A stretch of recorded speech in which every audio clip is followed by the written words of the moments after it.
Hello and welcome back to Red Gaming Tech for yet more of your daily gaming news with myself, Amata. Today is of course still the 26th of September and I have some more news for you today for both the PS4 and the Xbox One. Now, as you probably know by now, numerous current and next-gen titles are enabling you to basically upgrade to the next-gen version for a reduced price and all that good stuff.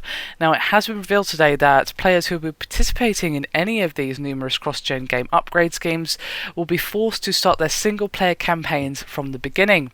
Now, obviously, there's various schemes that will allow you to upgrade your game, as I touched on earlier. There's various games that are doing it in various different ways, but the publishers of these games have warned that single-player save data will not be retained in the transfer.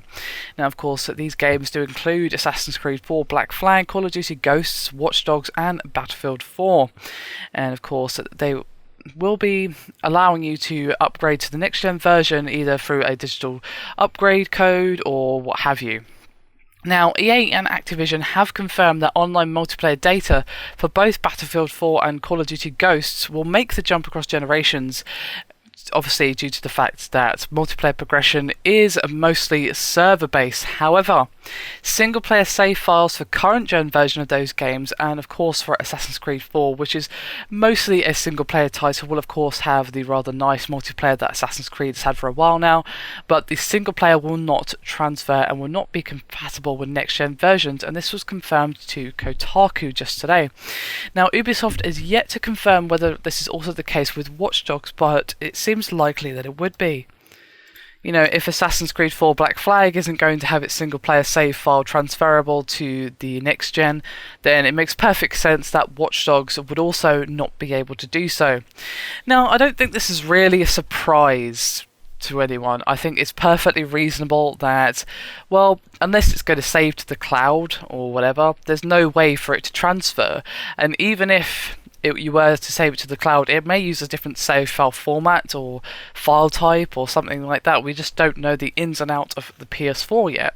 And will we ever truly know the ins and outs of the PS4? Well, possibly when it's almost time for the PS5 to come out, but not until then.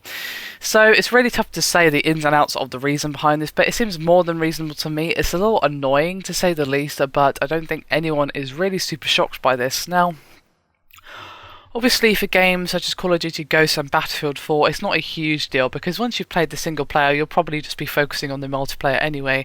And obviously, your progression stats and all that good stuff have been confirmed to be able to just transfer over because they're all saved on the server, it's all online, and that's fine. But if you're playing Watch Dogs or Assassin's Creed, which are mostly single player games for a lot of people, of course, it does have a very good multiplayer, or will have a very good multiplayer that's been featured in the previous games and all that good stuff, obviously with some changes and all that good stuff.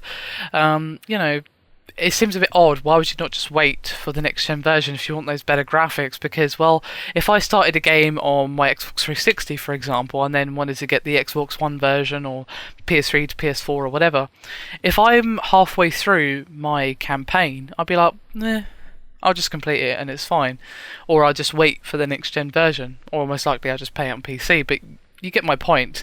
So I don't think it's going to affect Call of Duty Ghosts or Battlefield really at all, but single-player focused games like Assassin's Creed and Watch Dogs, well, I think that it may, of course, just make people wait or just stick with the current gen version. Now, obviously, this is not a surprise. I think most reasonable people expected this, but it has been officially confirmed to Kotaku that single-player save game files will not be transferable, just online multiplayer data. So there you have it. Anyway, that is me done for this video. I hope you've enjoyed it. Thank you very much for watching, and I'll see you next time.